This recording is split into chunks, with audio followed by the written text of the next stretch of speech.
Good evening, everyone, and welcome to tonight's program. Turn the volume down here.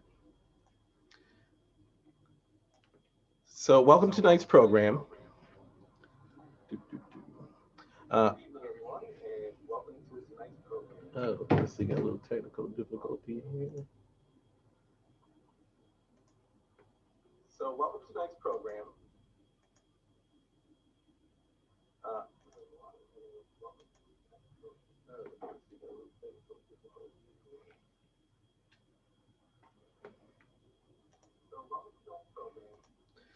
All right. So I'm Joey Manson, and I'm the Center Director at Sewer Park Audubon Center, where we connect people with programs that grow their understanding of the natural world in the hope that they take action to protect the spaces that birds and people need to survive. All right. So I'm Joey Manson. Thank you for joining us tonight for our Urban Naturalist Lecture Series, Stallman. And a special thanks to all the supporters and volunteers out there that allow programs like these to exist. Now I'm going to turn the mic over to our moderator for the evening, David B. Williams. David B. Williams is an author, naturalist, and tour guide whose award-winning book, Too High, Too Deep, Reshaping Seattle's Topography, explores the unprecedented engineering projects that shaped Seattle during the early part of the 20th century. He is also the author of Seattle Walks, Discovering History and Nature in the City, Stories in Stone, travels through urban geology, and the co-author of Waterway, the story of Seattle's locks and ship canals. Williams is also a curatorial associate at the Burke Museum.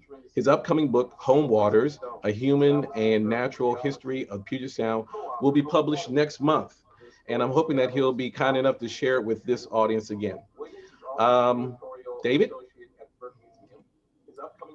Great, Joey. It is, thank you for that introduction. It is an honor and pleasure to be here today. It is great. Joey said there's more than 250 people signed up for this program, which is, I think, an excellent reflection on the quality of the programs that Joey has always brought to the Seattle Seward Park Audubon Center. So it is an honor for me to be here. And it is an honor for me to introduce my friend, Amir Sheikh. I've known Amir for more than a decade when we first got involved together with the Waterlines project, which he'll tell you more about. And one of the things that I've so passionately enjoyed about Amir is he's someone that I can geek out with about maps, early Seattle history, and oddball tidbits about Seattle topography. I've always enjoyed his insights, his passion for history, and his willingness to share. And I was incredibly lucky to have his advice and thoughts on the maps that were created for my book, Too High and Too Steep. He is a disciplinary urban environmental researcher, curator, and collaboration builder. He utilizes the tools of anthropology, geography, environmental science, historical inquiry, and design-based collaborations to examine critical questions about our spatial relationships to landscapes and their deeply intertwined narratives of place. He currently consults for a variety of cultural landscape and spatial storytelling projects. Previously, at the University of Washington, he contributed to a range of geospatial environmental modeling and urban planning projects, from hyperlocal scales to global development contexts, regional historical ecology research, and the development of place-based curriculum bridging the environmental sciences, social sciences, and the humanities. Before welcoming Amir, I just want to let you know, if you have questions, please type them into the question and the Q&A, which I'm sure most of you who've used Zoom before realize it's at the bottom of your screen. Amir will not answer questions until the end of the talk, and we'll certainly have time to consider all that you ask. And I think that will certainly be one of the highlights, to hear his thoughts. So please join me in welcoming Amir to what I know will be an amazing presentation. Thank you. Amir, it's all up to you now.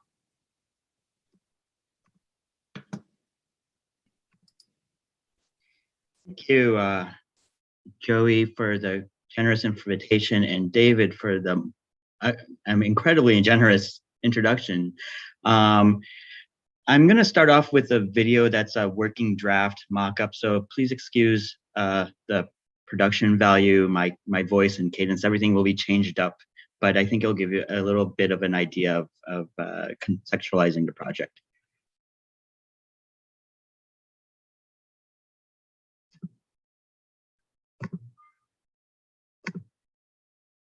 What stories does a place have to tell about the people who have lived here, their values, and their relationships, both with each other and with plants, animals, and land over time? These place-based stories can make apparent profound ways that our conceptualizations as well as our experiences of place are connected to and shaped by the stories we tell ourselves and to each other. Yet the processes and myriad of interconnections that have made the places we inhabit are embedded and often hidden in the landscapes we crisscross in our everyday lives. What decisions were made, by whom, and for what purposes?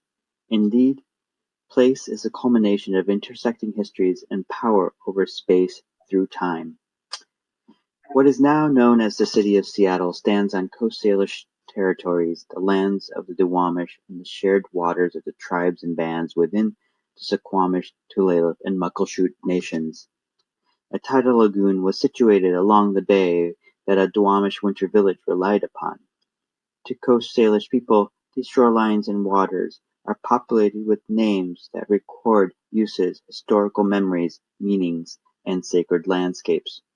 Soon after arrival of the first Euro-American settlers, the lagoon was filled in with sawdust from the city's first sawmill. This is present-day Occidental Square in the Pioneer Square neighborhood of Seattle.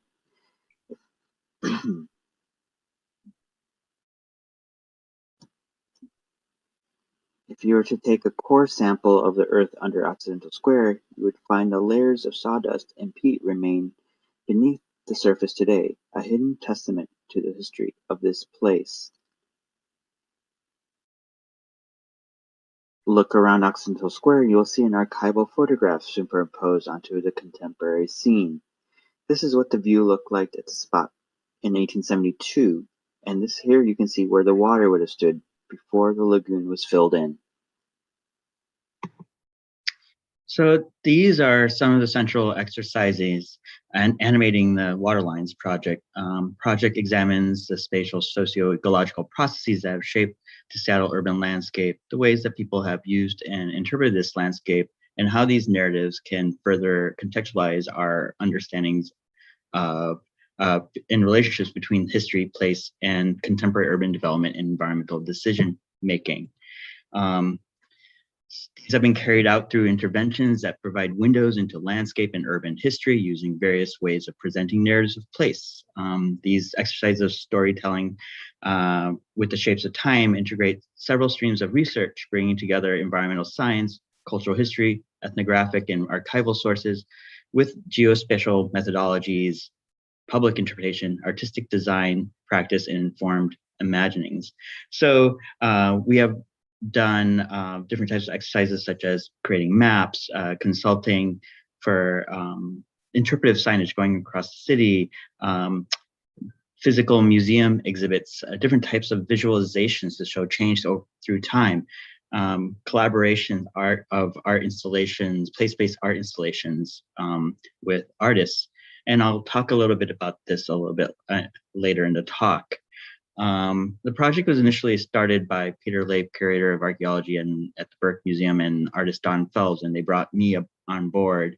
And it has grown to be a loose group of collaborators, including artists, designers, educators, scientists, historians, and culture bearers.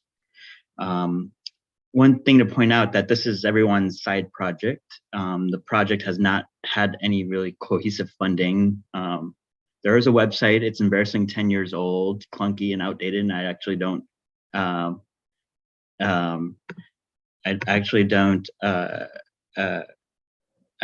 prefer people to it much anymore. And we've gotten modest funds to do things here and there for certain things, but the project has largely been opportunistically improvisational in its activities and collaborations.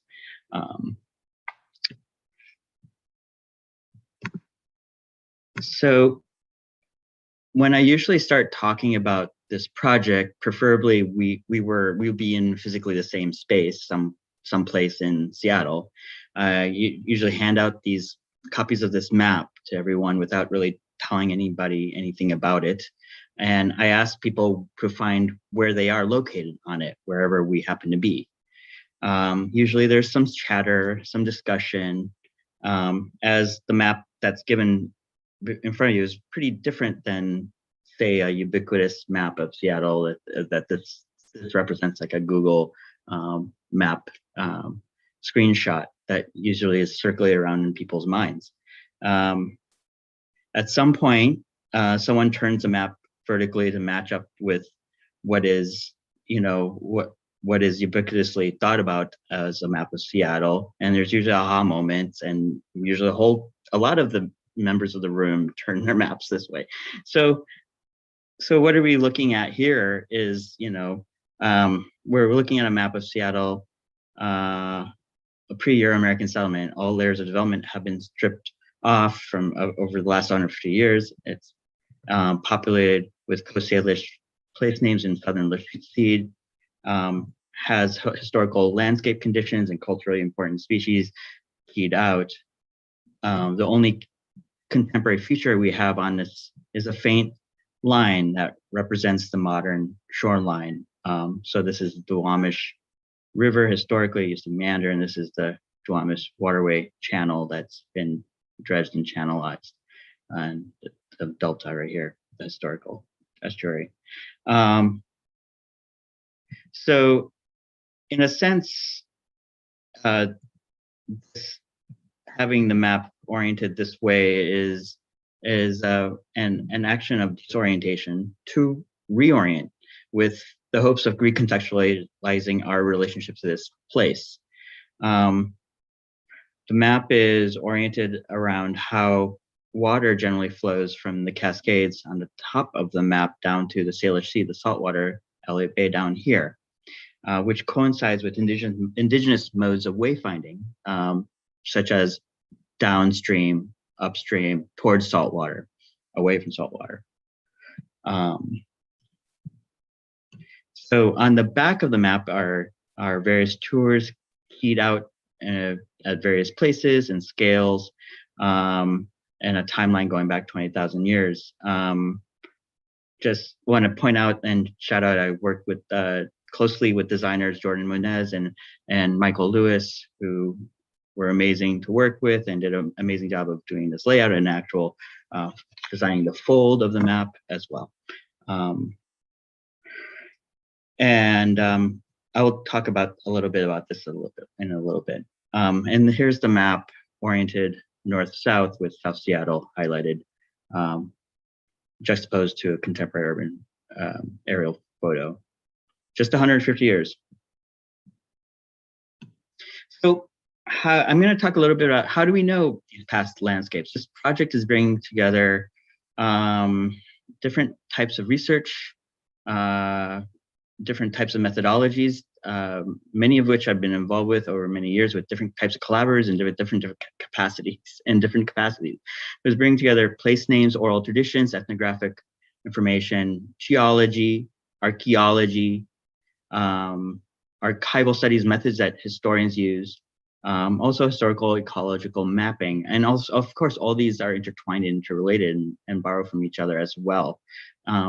Important to point out that each of these sources and methods bring its in particular type of information, scales, and context in storing the land. I'm going to do a little bit of a deep dive into well, first I'll talk a little bit about place names, actually. So place names are stories, proof of presence, archives and meaning of evidence of ancestry, and a reference for treaties and other legal connections to territory. Place names describe relationships to land, plants, animals, and the sacred. The Southern Lushootseed names here were drawn from elders who worked with ethnographers during the early 20th century, work of linguists and scholars such as the late By Hilbert. And then most recently in this edition of the map, we've worked with Nancy Jo Bob and Tammy Hone to put them into Southern Lushootseed.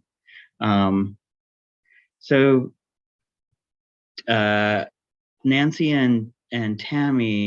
Jo Bob and Tammy also used family oral histories, along with various archival documents, including ones where their ancestors shared knowledge to early ethnographers of the region. We don't have sound recordings of the names right now, but we hope to in the future. Tammy and Nancy have been working at the forefront of current revitalization efforts of Southern Lushootseed language. And because of this foundational resources their ancestors gifted to them, thus in turn they are gifting it to us. As Nancy Jobob says, the place names are used to teach about the traditional history of our Duwamish people and other local tribes. Each name is in a way to help preserve the teachings of each place and create awareness and build connections for all people.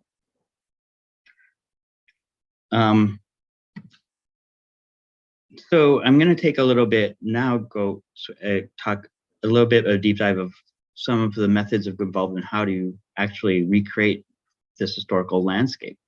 And take a deep dive into a project I was involved with at the turn of the last century, when called the Puget Sound River History Project with Brian Collins, supervised by David Montgomery at the University of Washington.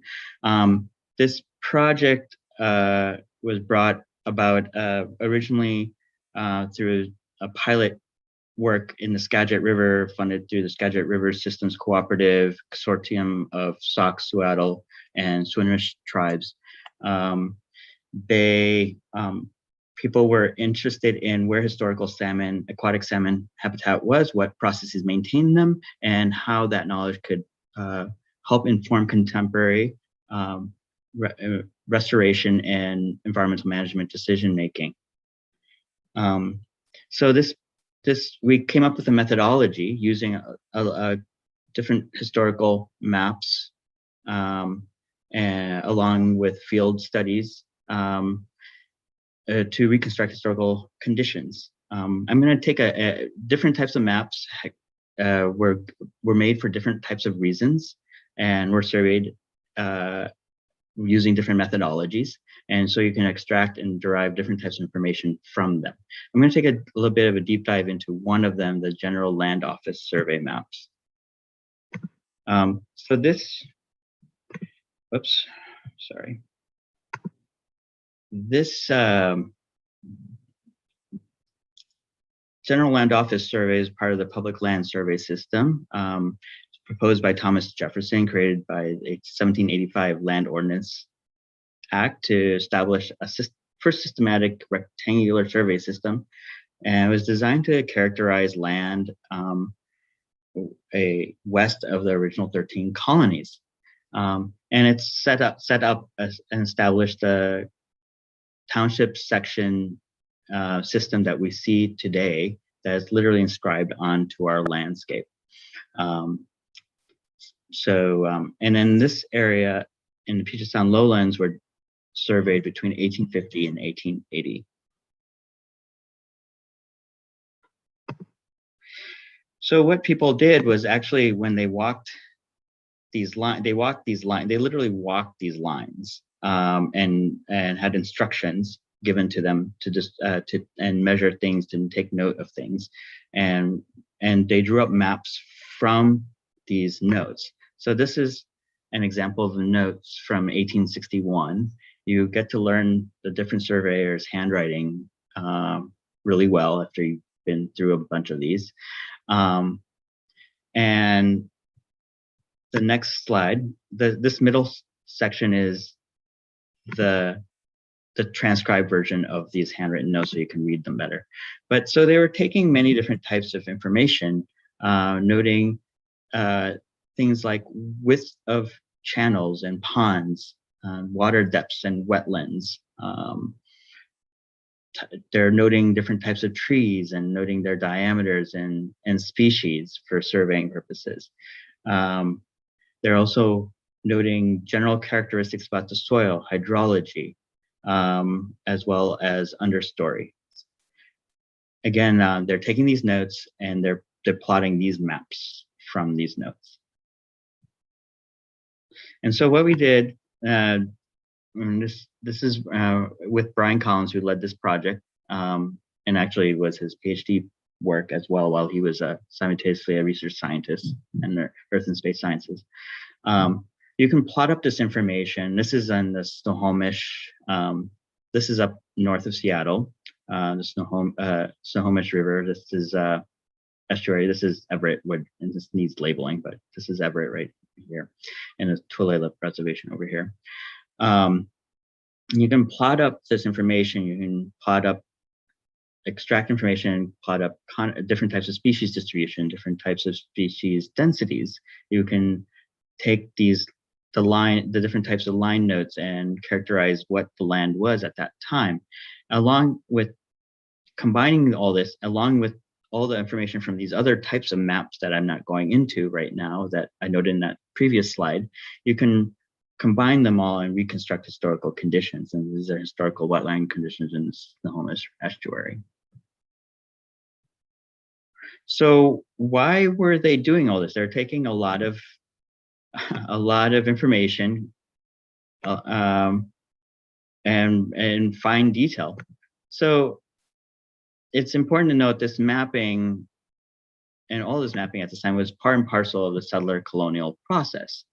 The mapping in this area was happening literally at the same time that certain acts were being put into place, like the Donation Land Claim Act, the Homestead Act, and the treaties were also being signed all at the same time here. So they were, these acts were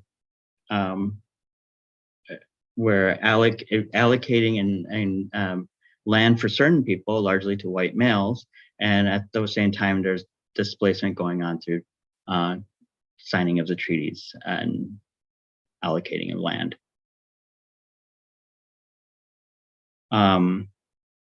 So it's important to note that, I love this quote: maps exert a social influence through their emissions as much as by the features they depict and emphasize. Mapping is an agent of change, imposing a certain worldview onto another. Most of these map sources were set out to be for privatization of land, extraction of resources, improvement for specific worldviews and logics that ultimately were part of the process of disposition and displacement. Surveyors' depictions were absent of most local socio-ecological articulations other than settler colonial aspirations to produce their own spaces without much cognition of the places, processes, and practices that were already in existence.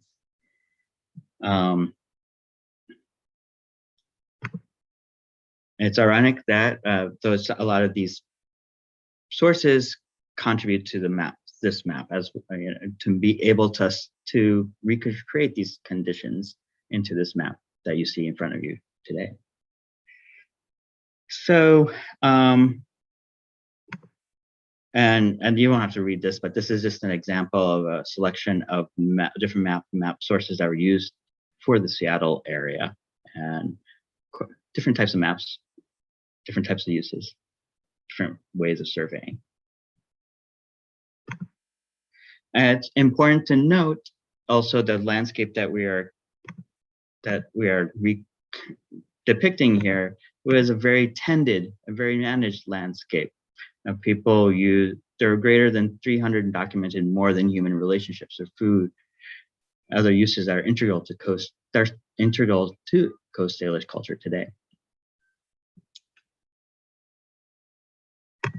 So I'm going to shift gears a little bit, and I'm not going to go into detail of the major environmental history of Seattle in this talk. There are many resources and books, some that David himself have worked on. That this work itself, the spatial environmental history work that I've been talking about, has contributed to some of this work as well in different ways.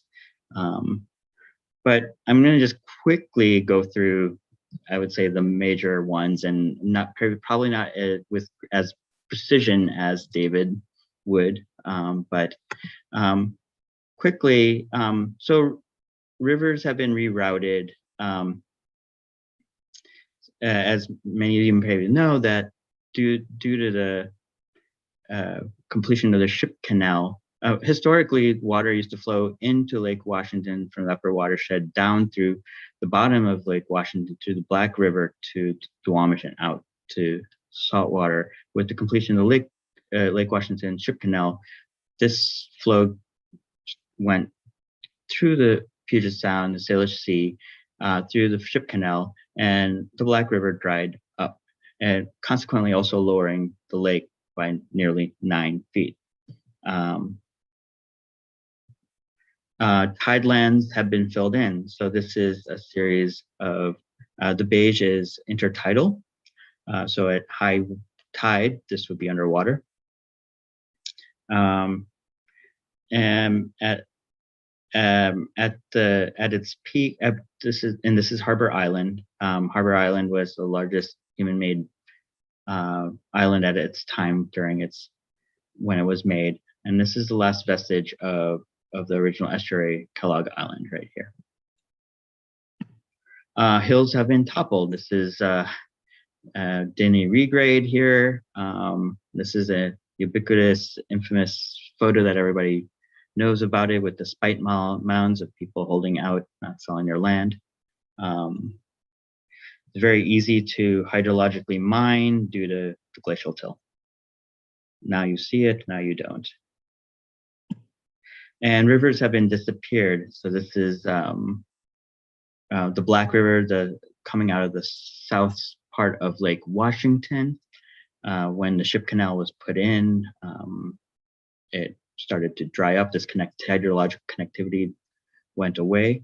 And this is present-day Renton. There is a portion of the old riverbed that a road has not been paved over behind a Fred Meyer. If you know what you're looking for, this is Old Riverbank right here.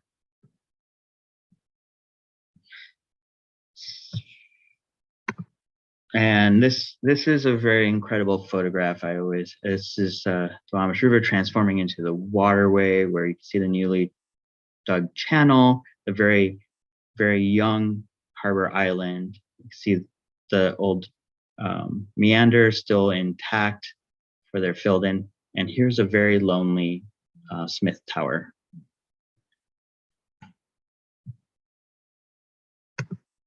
One of the major consequences of all this re-engineering is that I think a lot of people don't quite have in their minds, is that the overall watershed was reduced by nearly 60%. I'm not talking about with the diversion of putting in the Ship Canal, and also I'm not going into and talking about this other diversion that went into the White River, into the Puyallup.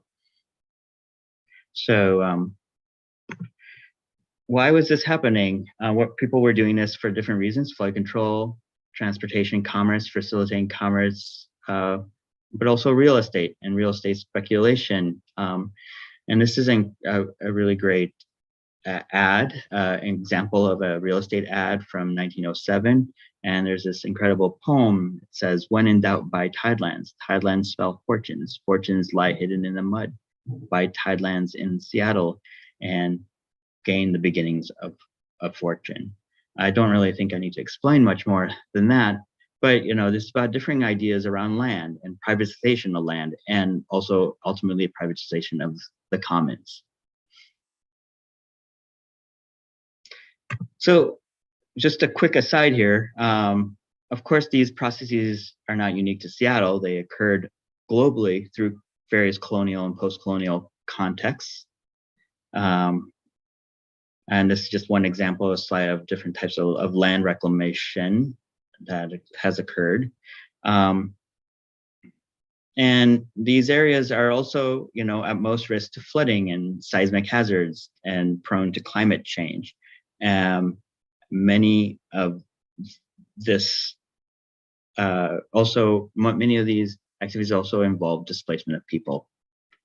So just when this Lagos development was going on, it's built now, but I went to their website and did a screenshot of their website and invest in the new economic capital of Africa, 10 million square meters of opportunity. So similar discourses circulating around land, you know, a century apart, a continent away. Similar processes going on. One of the things I like to say also is that hydrology remembers. When I say most of these areas are prone to flooding, or is that a place that was wet before will want to get wet again if the right conditions presents itself. So quickly, some of the major dramatic consequences of this radical landscaping was it further reduced indigenous treaty rights, unfinished gather, sustain livelihoods, it also reduced flooding risks around the Duwamish River, allowing it to become industrial and commercial heartland. It severely, of course, decimated the aquatic ecosystem in many ways and species that relied on it. Today, the Duwamish River is a supermoon site due to legacy of industrialization. South Seattle is home to the majority of Seattle's BIPOC communities and lower income residents with some of the largest health disparities in the city, as well as some of the areas most at risk of sea level rise. So I'm going to talk a little bit about how we translated some of this work in different ways. These different types of histories, environmental histories with different types of collaborations across the landscape. And one, so did this collaboration with Francis Nelson and Zach Coram as part of a festival called Duwamish Revealed. And we literally took a portion of a reach of the Duwamish, which is outlined in this yellow area, which is current day, I think, South Seattle Community College Trades Campus is located there, and where the river used to run literally right through this area. You can see the curvilinear street grid persists to this day around where the old meander of the river was.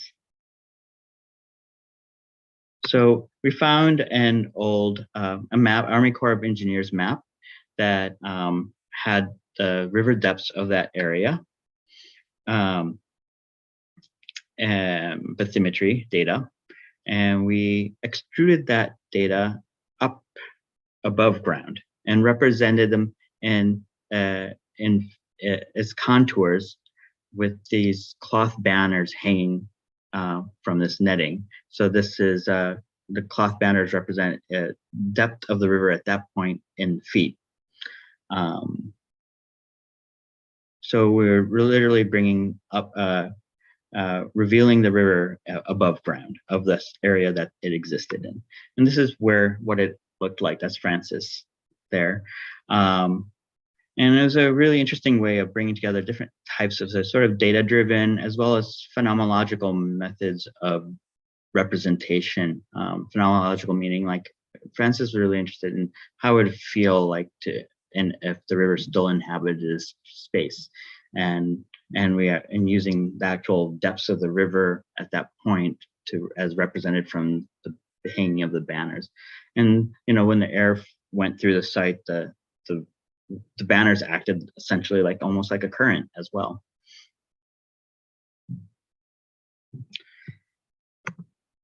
Another activity we did that was related to this project is that we basically, was at the Seattle Art Museum, we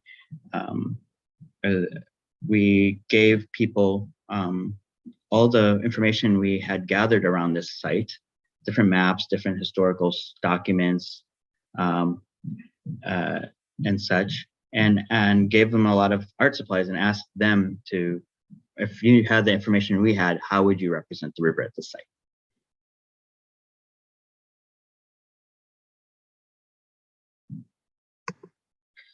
So this is a project by Michaela Woodward, who is also works at the as the oral history manager and exhibits developer at Wing Lake Asian American Museum.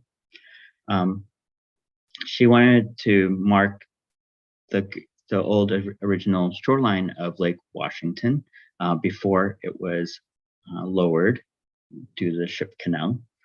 And so she led this project. This is her project. I just provided her the information.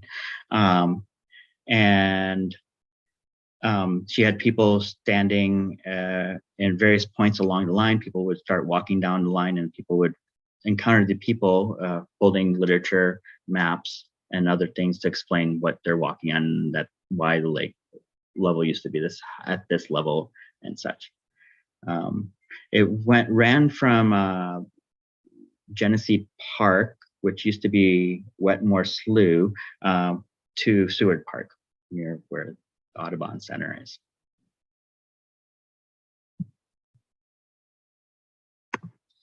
And then there's this, unfortunately, there used to be a live website of this exhibit. It was a virtual tour. They VRified it. Unfortunately, WSDOT, who maintained this site, decided to not maintain the site anymore, just starting 2 weeks ago, or else I could have. But what this was a place called Milepost 31. It was done in conjunction with WSDOT, and it was a way, part of mitigation for the tunnel project. Half of it was about the area around Pioneer Square, and half of it was around the actual tunneling project, information around it. And so we were tasked to co-curate this exhibit around landscape change in the area. So as you walk through the specific exhibit, these large columns containing soil layers from actual geotechnical drillings envelop you in this space, and they're literally sharing the history beneath your feet from the spot of the map that on the ground that you're walking in. So I'm sorry to back up here, but you're walking on this aerial photograph with historical map layers overlaid on it. And this specific exhibit also presented indigenous ways of knowing alongside Western scientific interpretations of around things like seismicity, landslides, lahar. We collaborated with, I think there's a Snoqualmie, Muckleshoot, and Squamish with this exhibit.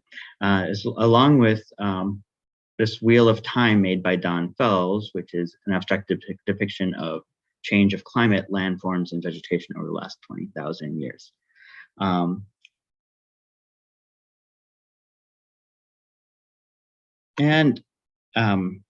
So yeah, just to give you some background about this area around Pioneer Square, is that there used to be this historical lagoon, which was referenced in the video and talked about in this exhibit as Tidal Lagoon. And Yesler Sawmill was situated right about here.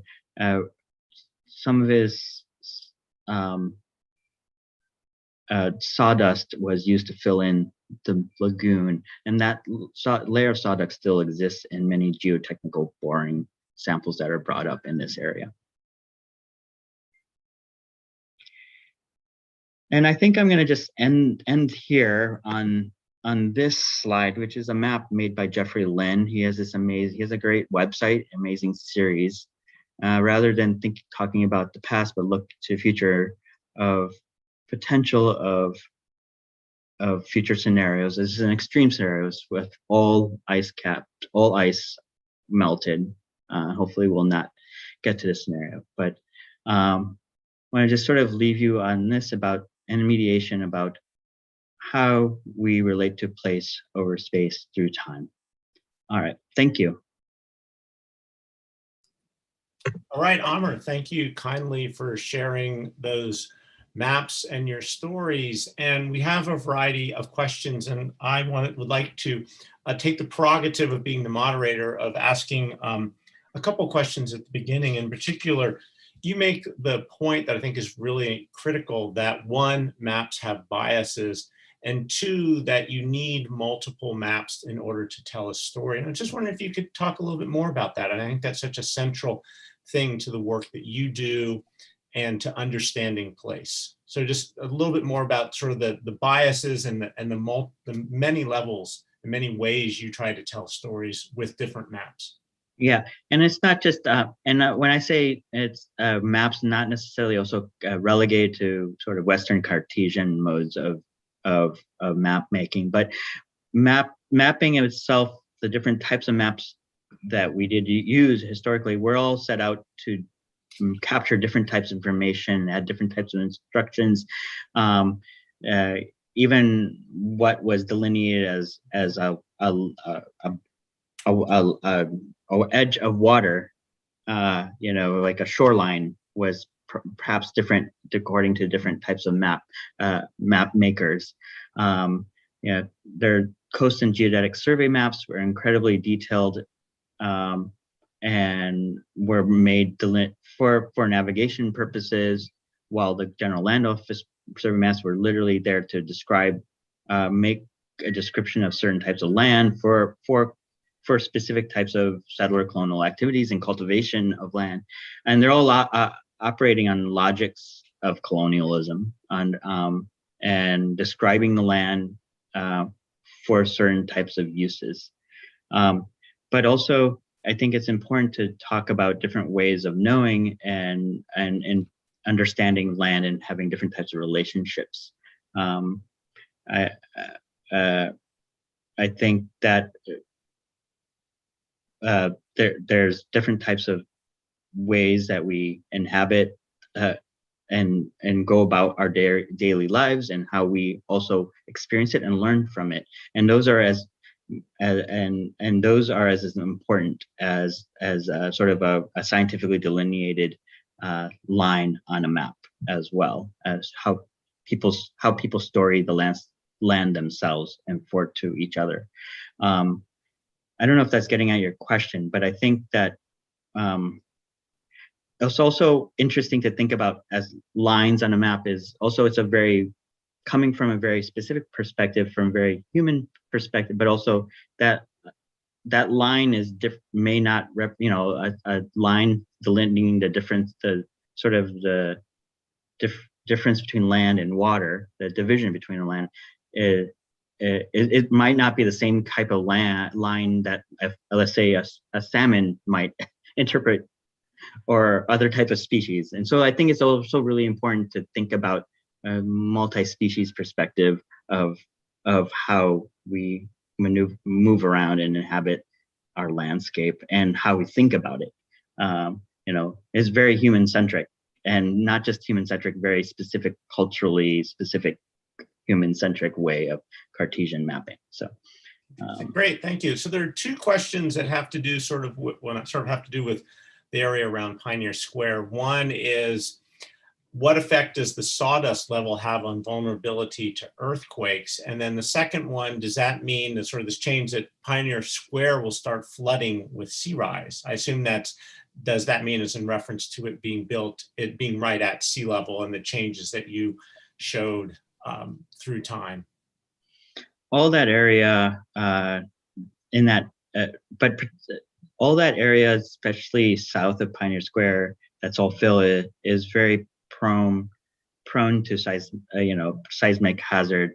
If you look at also seismic hazard maps, places that were filled are, there's a 1-to-1 matchup to high seismic risk areas to fill areas. And also in that area, also prone to sea level rise too. As I said, it's hydrology, remember. So if there's a reason for it to get wet again, it will get wet. So yeah. And if I may add a little bit to that, one of the things that strikes me about Pioneer Square area is so many of the buildings there, that the older ones in particular, that are built with what is now their basement, is basically at sea level. And even though they are 100, 200, 300, 400 feet from the seawall that was built first in the teens and then has been rebuilt, when the tide rises and the tide drops, that groundwater comes up and down. And so buildings that can be a couple hundred feet from Puget Sound, from Elliott Bay, will feel the effects of water, of the tide coming in and coming out, and water will often weep into some of the basements there. It's pretty regular occurrence. So your idea that hydrology remembers, yeah, it's certainly well illustrated if you work in that area of that part of Seattle. Yeah, actually, there's some old Sanborn maps that show building structures in that former tidal lagoon area. I think it was before they fully cut out the total tidal. There's still obvious tidal connectivity, but some of them actually have listed on, these are Sanborn maps for those people who know that they're insurance, very detailed insurance maps. They note everything because they're insurance maps around liability and things of that sort. But they note that some of these buildings were built on stilts, and there's even notations prone to inundation, even at that time when there were early stages of filling in that area. So yeah. So there's a question about Milepost 31. So the exhibit is closed and the website is, what's the status of the? Yeah, unfortunately, the website was live and kicking until 2 weeks ago. And I actually emailed them yesterday when I went to check on it. And so they wrote back to me, and she's looking into it.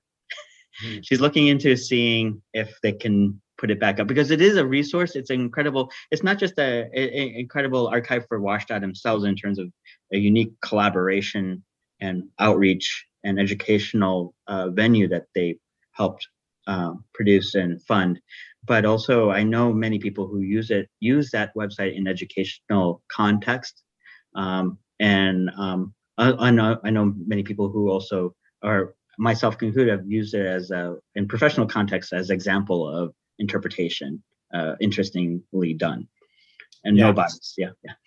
Yeah, sadly it is. Yeah, and it is it was an amazing space. So a couple people have asked about where one can get the Waterlines maps. Well, Joey just picked up a bunch that's available at the Audubon Center in Seward Park. They're available at the Burke Museum. Usually they are available throughout town in various places, but I have no idea how the distribution has been going because of everything that's been going on in the last year. But yeah, they're usually available in random places, bookshops, cafes, libraries. But I know Joey for a fact picked up some. And they're available at the Burke. And can they be downloaded through the Burke? Oh yeah, there's also a PDF on the website. Yeah, if you just Google Waterlines map, you'll get to it. Okay. Another question: what are some of the challenges and benefits to working in Seattle in terms of the historical documentation that's available? I think that you might be a better person to. No, I want you to answer it. Specific to Seattle, is that the question? Yeah, I mean, are there ones that are there aspects of the story here that make it that there's some advantages or disadvantages to working here? I'm gonna actually ask you to answer that first, and then I might riff off you. Yeah. Okay. I think for me, one of the things is that because Seattle, at least from a post-settlement point of view, so if you consider the city as starting in 1851 when the first settlers arrived here, obviously in a landscape that you've pointed out has been peopled since time immemorial by the Coast Salish people. But in that time, since 1850, Seattle is relatively young as a city compared with New York, London, many parts of Asia. So we actually have pretty good documentation of the area through photographs, through maps. We've also, of course, lost a lot through, unfortunately, a lot of the city records were burned in the Great Fire of 1889. So we've lost things that way. But there is a tangibleness to, I think, the history here that we benefit from the aspect of people's the relatively tight time frame.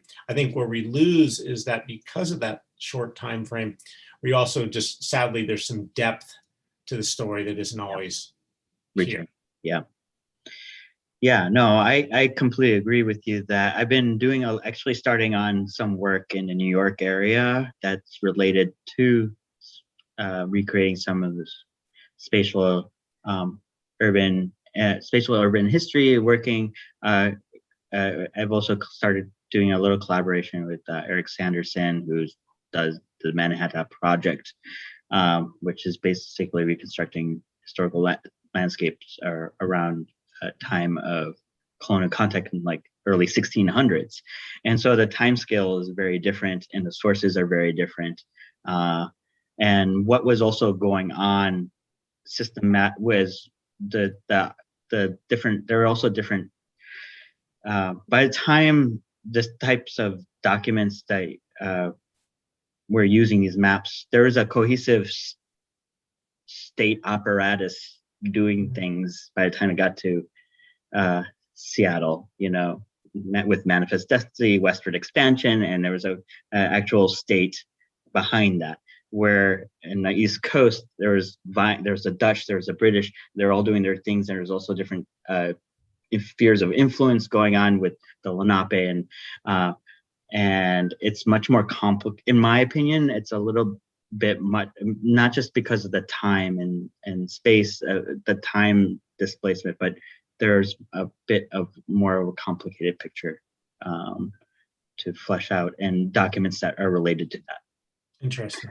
Yeah. So someone asked, what is the earliest aerial photography in the Seattle area and how can we access it? Well, go to the University of Washington Map Library. But they're amazing. They have a lot of different archives of aerial photography. The first systematic aerial photography of river systems that I'm familiar with were shot in the 30s for the region, and that's what I've been used extensively. We actually you can download them but they're available through the Puget Sound River History Project site if it's still up. That project is not as low, it's been over for many years. And so, but I think the website might still be working where you can download some. It's made for people that are GIS users, but you can still download the images and look at them in a image program like Photoshop too. But I would recommend going to the map library or checking with at UW. And I might add two other sources to think about. One is the county has, King County has IMAP. If you type in King County IMAP in Google, you'll access their GIS center, and it has a bunch of, you can zoom in on the entire county, and it has different base maps. And one of the base maps includes the 1936 aerial photography, which is pretty amazing. And then the earliest ones, in some sense, they're artificial, are the bird's eye maps that were done of the city in 1891, 1887, and I forget what the other one is. They bracket the like 1880s to 1910 to 1920. Yeah. I think every decade in that, like 4 or 5 of them. They're pretty surprisingly accurate. Yeah. Yeah, they're super accurate. I was so surprised when I first discovered that. They're incredibly artistically done, and actually that animation that I showed you at the beginning is, essentially derived from those bird's eye views of Pioneer Square area going back in time. But if you take, like, again, refer to the Sanborn maps, the insurance maps that, if a Sanborn are made at about the same time as the bird's eye, of a building was 4 stories high and made out of wood, or the bottom was brick and 2 stories were wood. It's depicted in the bird's eye very similarly, and it shocked me because they're incredible resource. Yeah. Yeah, the imagination to create them is incredible. There's a question, is Seattle unique in regards to some of the man-made features of our waterfront?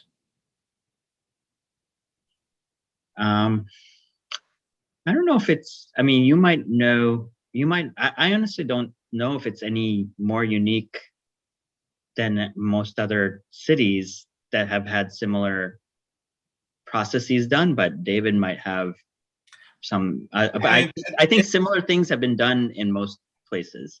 I mean, if you look at, I mean, Seattle has, I think, Amir, you and I figured out somewhere between about 1,800 and 2,200 acres of made land or filled in land, artificial land, the entire tide flats that he showed in that one series of images. But go to Boston, there's about 6,000 acres of made land. Go to New York, go to San Francisco, Chicago, New Orleans, any sort of city that's on water, particularly on tidal water as opposed to being on a lake, you'll see significant change. And so Seattle probably from that point of view is not unique. Where Seattle's unique is with the regrades. No one else did anything like that, at least in the US.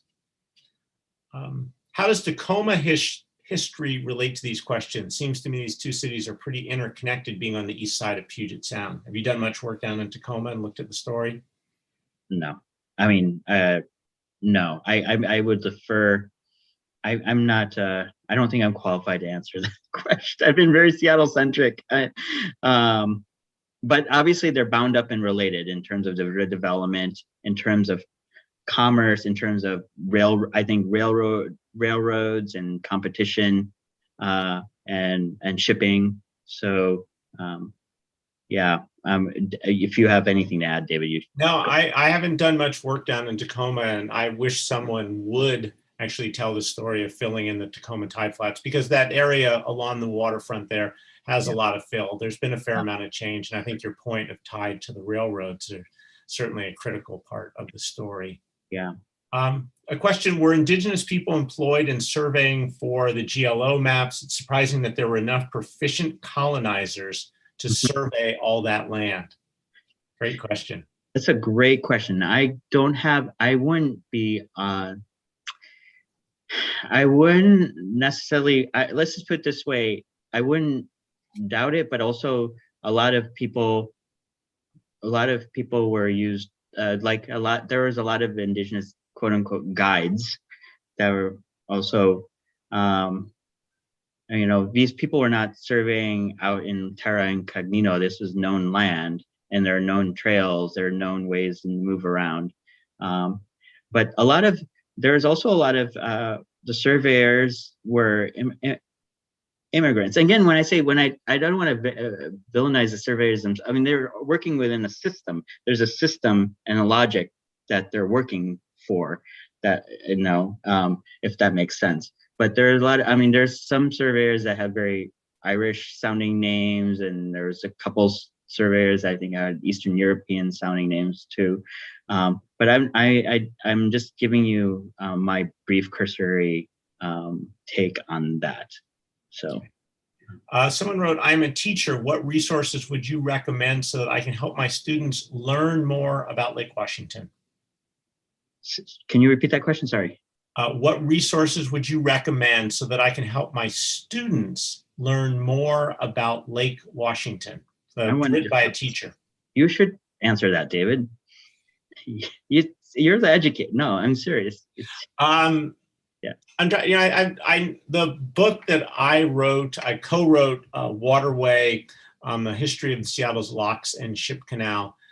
We really did the deep dive of trying to understand the story of the building of the ship canal. And we go back into geologic time. We try to bring in stories that we could from talking to Indigenous people, and do try to address that. There is a map, I'm forgetting, that the United States Geological Survey produced that shows the lake level change. And I'm not positive, I think the East Side Heritage Center may have produced some curriculum devoted to the lowering of Lake Washington. So you might try reaching out to them. And I'm not just trying to tout my own horn, but we really did spend a lot of time to try and tell it. And with Waterway, we really tried to do it also with a lot of pictures and a lot of maps. So I think it's the best out there, mostly because it's the only one. So I'll take that through process of elimination. How many hills are there in Seattle now? I'm going to defer that to David Williams. Seattle supposedly was built on 7 hills. I don't know how many hills there are. I mean, we've lost one of them. Denny Hill was regraded, but all of the original 7, which were, let's see if we can do it, Beacon, Denny, Capitol, First Hill, Second Hill, Yesler Hill, and Beacon Hill, those were the 7.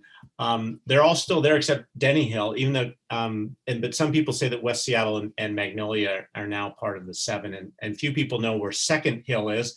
That's where the TT Minor or the Trader Joe's is, up on Madison. And then there was Yesler or Profanity Hill was one of those hills too, and that's where Harborview is right now.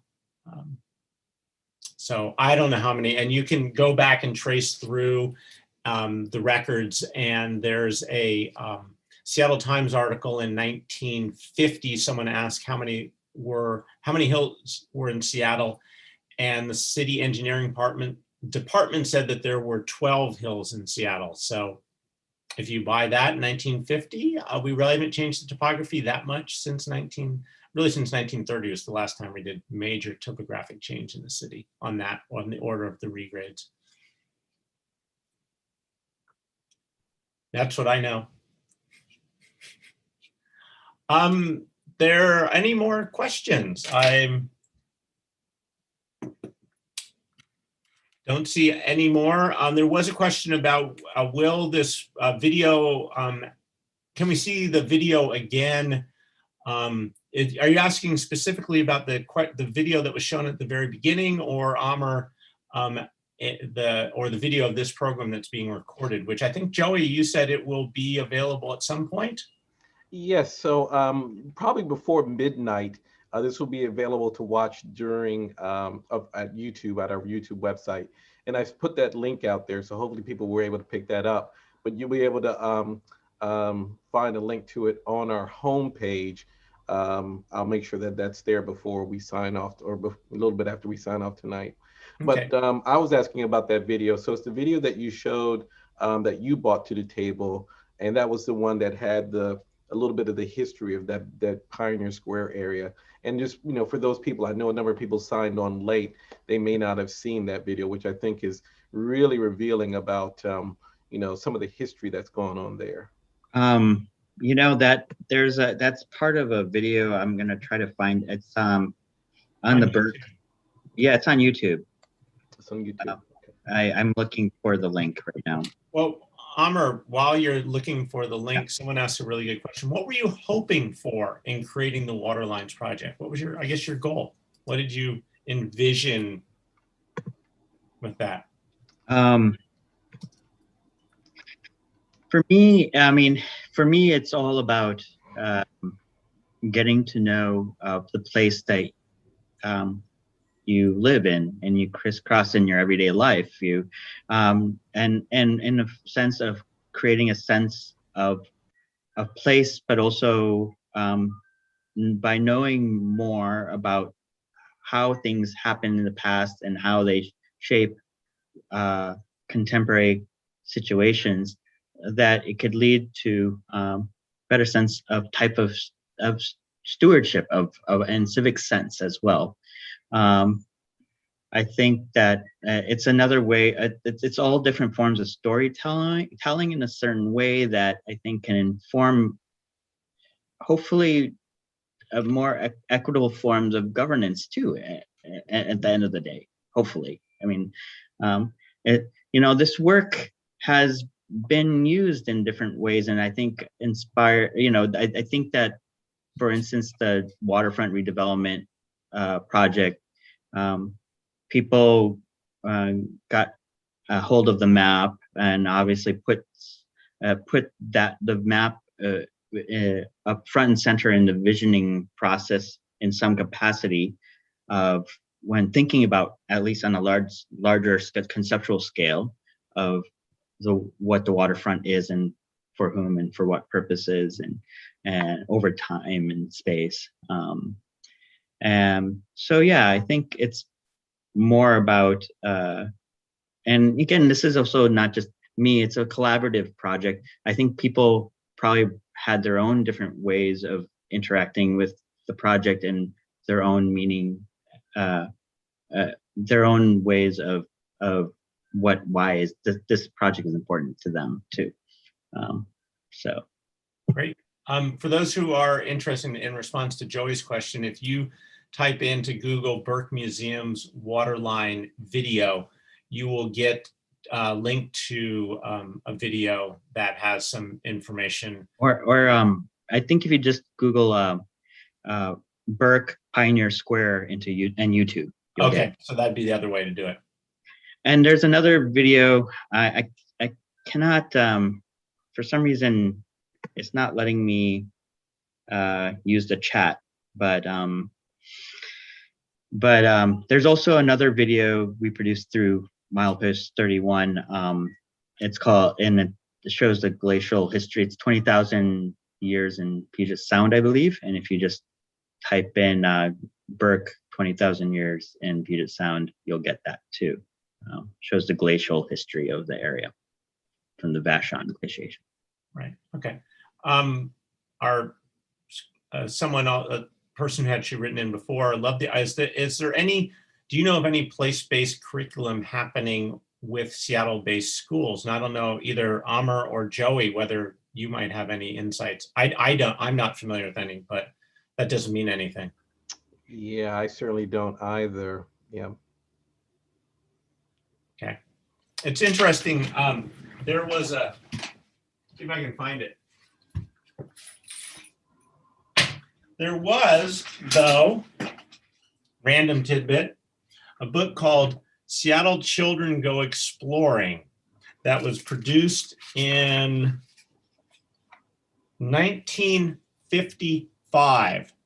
And it actually basically does Seattle curriculum, place-based geographic, topographic change. Admit, it's 1955, so it's going to be biased in a very certain way. But there's maps in there. There's all things about bridges, hills and valleys. It's an amazing book. If you ever have a chance to pick it up, Seattle Children Go Exploring. Cool. There's a random tidbit of information for you. There's been random K through 12 teachers who have contacted me for specific questions about, but we haven't actually, I myself have not been involved in K through 12 curriculum, but development, but there have been specific individual teachers who've been in touch to ask specific questions. Yeah. In the Q&A, it says, since time immemorial curriculum is accessible to all teachers online, and the Highline School District is opening a maritime high school in the fall. That's great. So that's pretty exciting. And then the question is, will the tours on the Waterlines brochure be put into a map app that you could follow on your phone with information? So yeah, we don't, like, as I mentioned before, that this is a non-funded side project, and sure, if we everyone involved side project, and I think the original vision of the project was having kind of a three-pronged approach of interconnection of print materials like the map, site-specific work like interpretive signs or installations, and a digital presence, tying them all together. That hasn't come to fruition, but I would love to work and collaborate with someone who would be interested in doing this type of work. And also, I've been working that there also augmented reality within cell phone, context. I'm open to all. Yeah, I mean, this is a collaborative project. It's also open to community collaboration as well, if there's opportunities present itself that make sense. Yeah. And if you go to historylink.org, they have put up about 7 or 8 tours now that can be downloaded onto your phone that are sort of step by step, go here, look at this, here's some historic images. So historylink.org, their tours are pretty they've done, I think, done a pretty good job of really trying to bring in a variety of different voices into a variety of different neighborhoods to give people that opportunity to learn more about place through maps like that, through walking tours. So it seems like we've covered a lot, and I guess for me, I'd like to thank Amir for providing the thought-provoking beginnings of the conversation through his presentation, and then continuing it with a series of very interesting answers to questions. I don't know, Joey, if you have any last words you'd like to share with us? You know, it seems like every time you venture down a path and learn a little bit more about this town, it just opens up so many more questions and starts to take you in so many other directions. And so I love this type of conversation. I truly think what's happened here is fascinating. I don't know if it's unprecedented, but it certainly is some really interesting little stories about a big location. So thank you for sharing all of that with us. And once again, I know you're on the East Coast, you're in New York, and it's late for me there. But we truly appreciate you staying up late and joining us and providing this program for our audience. And thank you so very much. You can pick up the maps at the Sewer Park Audubon Center. They're beautifully printed. The artwork was supported by Four Cultures, so they really did an amazing job putting these together. They're available free at the Sewer Park Audubon Center. We're there every Saturday and Sunday from 9 till noon. Just knock on the door. It'll say closed, but just knock on the door and somebody will be there and they're happy to give you a copy of that. So thank you for that. And before we leave, David, Home Waters, what can you share with us? Oh, thank you for asking me. So Home Waters is a human and natural history of Puget Sound will be out in April. The launch date will be May 3rd, a presentation at Seattle Public Library with Elliott Bay. It'll be virtual. And this book takes the deep dive into the history of Puget Sound, more trying to look at the last 13,000 years or so of human and natural history, and to tell those stories and weave together people, plants, animals, and place, with the hope that by understanding the deeper stories of the sound and the nuances and the interconnections, we'll be able to better understand and think about how do we make this a better place? How do we continue to work to make Puget Sound a healthier ecosystem for the human and more than human lives that are in it? That's great. So I hope we'll be able to bring you to our audience, maybe the Royal Room by then. Yeah. But we would love to kind of hear from you and more about that and provide that or make that book available in our store when it does come out. So for those who want to rewatch this, it should be available on YouTube Live, probably before midnight tonight. I will certainly post a link on our homepage. You can see it. Also, the videos that the Burke has created that were referenced here tonight, I'll provide links to those also. So thank you, David. Thank you, Amir, and thank you, our audience, for being there with us and supporting what we do. We do it because we certainly want to make sure people have a better understanding of the natural world and the man-made world in this circumstance. So we take actions to protect the places that birds and people need to thrive. And with that, I'd like to say good night and have a great weekend. All right. Good night. Thank you so much for having me.